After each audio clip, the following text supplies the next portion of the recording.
أهلاً بيكم. دايماً بيجي في بالنا سؤال مهم جداً في عالم تطوير السوفت وير: إزاي نقدر نبني أنظمة قوية وتعيش؟ السر كله في حاجة اسمها أنماط التصميم أو الديزاين باترنز. ولأ، دي مش نظريات أكاديمية معقدة خالص، دي ببساطة خلاصة تجارب وخبرات مطورين كتير على مر السنين. زي ما تقولوا كده الحكمة اللي بتساعدنا نحول أي كود عشوائي لنظام مترتب ومنظم. طيب وليه الأنماط دي أصلاً مهمة؟ عشان نتجنب كابوس كل المبرمجين وهو اللي بنسميه كرة الطين الكبيرة. تخيلوا معايا كده سيستم كبير وبقى عبارة عن مجموعة أكواد ملهاش أول من آخر، متلعبكة في بعض ومحدش فاهم إيه بيعمل إيه. أي محاولة لتصليح حاجة صغيرة فيه بتبقى زي اللي بيحاول يمشي في وحل، الموضوع بيبقى مستحيل تقريباً. وهنا بقى بيجي دور نمط العمارة أو الاركيتكتشر باترن. هو بكل بساطة حل عام مجرب وممكن نستخدمه تاني وتالت لمشكلة بتتكرر معانا دايماً. يعني فكروا فيه كأنه بلو برينت أو تصميم هندسي جاهز. بدل ما كل مرة نقعد نخترع العجلة من الأول، لا، إحنا بنستخدم حل أثبت كفاءته قبل كده. يلا بينا نبدأ رحلتنا مع واحد من أشهر الأنماط ويمكن أكتر نمط معظمنا بيبدأ بيه تطبيقات كتير، وهو Layered Architecture أو النهج الطبقي الكلاسيكي. بصوا، النمط ده عامل بالظبط زي تورتة الأدوار. كل دور أو كل طبقة ليها وظيفة محددة جدا ومستقلة عن اللي فوقيها واللي تحتها. فوق خالص عندنا طبقة البرزنتيشن، دي الواجهة اللي بيتعامل معاها المستخدم. تحتها على طول طبقة البيزنس، ودي بقى فيها العقل المدبر بتاع السيستم كله، كل القواعد والعمليات. وفي الآخر خالص تحت عندنا طبقة البرسيستنس أو البيانات، ودي اللي بتتعامل مع تخزين الداتا واسترجاعها. أهم مفهوم هنا هو طبقات العزل. كل طبقة المفروض تكون مقفولة على نفسها. يعني إيه؟ يعني الطلب لازم يعدي على الطبقات بالترتيب زي الشلال كده. طبقة العرض تكلم طبقة البيزنس اللي بدورها تكلم طبقة البيانات. طيب ليه ده مهم؟ ده بيضمن إن أي تغيير في طبقة معينة، زي مثلا لو قررنا نغير قاعدة البيانات تحت، ما يسببش انهيار كامل في باقي النظام. بيدينا صيانة أسهل وتطوير أنظم. جميل جدا. بس إيه اللي بيحصل لما التطبيق بتاعنا يكبر ويحتاج يدعم عملاء مختلفين؟ يعني مثلا بقى عندنا موقع ويب وكمان تطبيق موبايل. هل باك أند واحد عام هيقدر يخدم الاتنين دول بنفس الكفاءة؟ غالبا لأ. وعلشان نحل المعضلة دي بنروح لنمط تاني أنيق جدا اسمه Back Ends for Front Ends، أو اختصاراً BFF. المقارنة دي بتلخص الحكاية كلها. على الشمال عندنا المشكلة: باك أند واحد بيحاول يخدم كل الناس، الويب والموبايل، ففي الآخر بيطلع منتج متوسط للكل ومليان تنازلات. لكن الحل على اليمين بيقولك إيه؟ لأ، بدل ما نعمل مقاس واحد يناسب الجميع، إحنا هنعمل باك أند مخصوص لكل واجهة. باك أند للويب وباك أند للموبايل، كل واحد متفصل على مقاس واحتياجات العميل بتاعه بالظبط. استخدام نمط البي اف اف ليه فوائد كتيرة ومهمة. أولاً، بنقدر نخصص تجربة المستخدم لكل واجهة بشكل أفضل، وده بيحسن الأداء طبعاً. الأهم من كده كمان إنه بيدي فرق الواجهات الأمامية استقلالية أكبر في الشغل، وكمان بيعزل المشاكل. يعني لو حصلت أي مشكلة في الباك أند بتاع الموبايل، مستخدمي الويب مش هيحسوا بأي حاجة خالص. تمام. دلوقتي الدنيا كبرت وبقى عندنا أكتر من خدمة شغالة مع بعض. السؤال اللي بيطرح نفسه: إيه اللي ممكن يحصل لو خدمة منهم وقعت فجأة؟ هنا بنحتاج آلية ذكية عشان نبني أنظمة مرنة تقدر تتحمل الأخطاء دي من غير ما تنهار. والآلية دي هي نمط قاطع الدائرة أو السيركت بريكر. السيركت بريكر ده فكرته عبقرية ومستوحاة من قاطع الكهرباء اللي عندنا في البيت.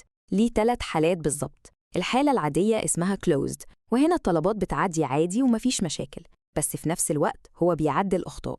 طيب لو الأخطاء دي زادت عن حد معين، هنا القاطع بيفصل وبيدخل في حالة open، يعني الدايرة اتفتحت وأي طلب جديد جاي هيفشل فوراً من غير حتى ما نحاول نكلم الخدمة اللي وقع. بعد شوية وقت القاطع بيحاول يجس النبض فيدخل في حالة تالتة اسمها half open. هنا بيسمح لطلب واحد بس، طلب تجريبي، إنه يعدي. لو الطلب ده نجح خلاص الدايرة بتقفل تاني وبنرجع لحالة closed وكأن شيئاً لم يكن. النقطة الجوهرية هنا إن النمط ده بيمنع حاجة اسمها الانهيارات المتتالية أو الكاسكيدنج فيليرز، اللي هي زي تأثير الدومينو. بدل ما كل الخدمات تقع ورا بعض عشان خدمة واحدة بس هي اللي فيها مشكلة، القاطع ده بيوقف النزيف عند أوله وبيدي للنظام فرصة إنه يعالج نفسه بنفسه من غير أي تدخل يدوي.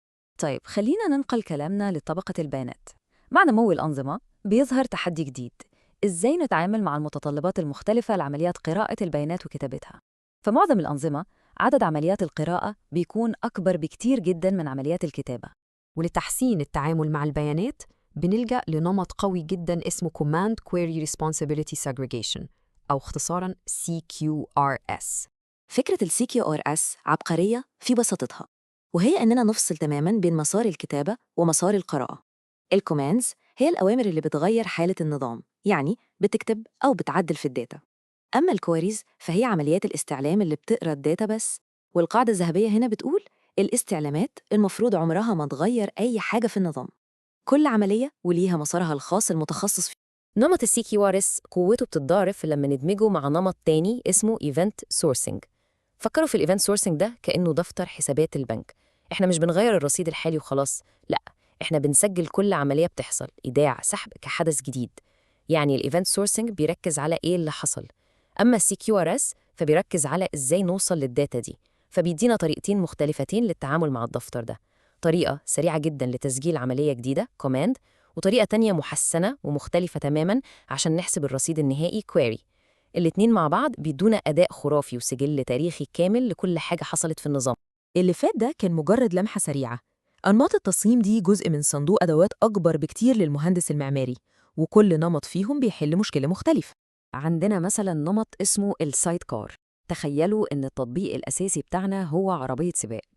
السايد كار ده عامل زي عربية الدعم اللي ماشية جنبها، مسؤول عن حاجات مساعدة زي الاتصالات أو مراقبة أداء الموتور. ده بيخلي عربية السباق تركز في حاجة واحدة بس، السرعة. السايد كار بيضيف وظائف زي تجميع اللوجز أو المراقبة من غير ما يبطئ التطبيق الأساسي. وفي نمط تاني اسمه الامباسادور أو السفير، وزي السفير الدبلوماسي بالظبط، وظيفته إنه يمثل التطبيق بتاعنا قدام العالم الخارجي. هو اللي بيتولى مسؤولية الاتصالات المعقدة بالشبكة وبيتعامل مع الأمان والفشل، وده بيخلي التطبيق الأساسي ما يركزش في التفاصيل دي خالص ويكلم العالم من خلال وكيل ذكي وموثوق. وأخيراً نمط الأدابتر. ده فكرته زي مشترك الكهرباء العالمي. ممكن يكون عندنا أجهزة بفيشات مختلفة، لكن المشترك ده بيخليهم كلهم يشتغلوا في نفس مصدر الكهرباء. الأدابتر بيعمل كده للبرامج، بيوحد الطريقة اللي التطبيق بيقدم بيها بياناته، زي بيانات المراقبة مثلا، عشان الأنظمة الخارجية تقدر تفهمها بسهولة بغض النظر عن لغة التطبيق الداخلية أو شكل. في النهاية مهم نعرف إنه مفيش حاجة اسمها أفضل نمط على الإطلاق. الأنماط دي مجرد أدوات في صندوق عدتنا. الأهم من معرفة الأنماط نفسها هو إنها بتخلق لغة مشتركة نقدر نستخدمها عشان نصمم ونتناقش حوالين الأنظمة المعقدة اللي بنبنيها بشكل فعال. الأنماط دي هي اللغة المشتركة اللي بيبني بيها المعماريون العظماء. السؤال دلوقتي مش إيه هي الأنماط، لكن يا ترى إيه اللي ممكن نبني بيها؟ الإمكانيات فعلاً لا نهائية.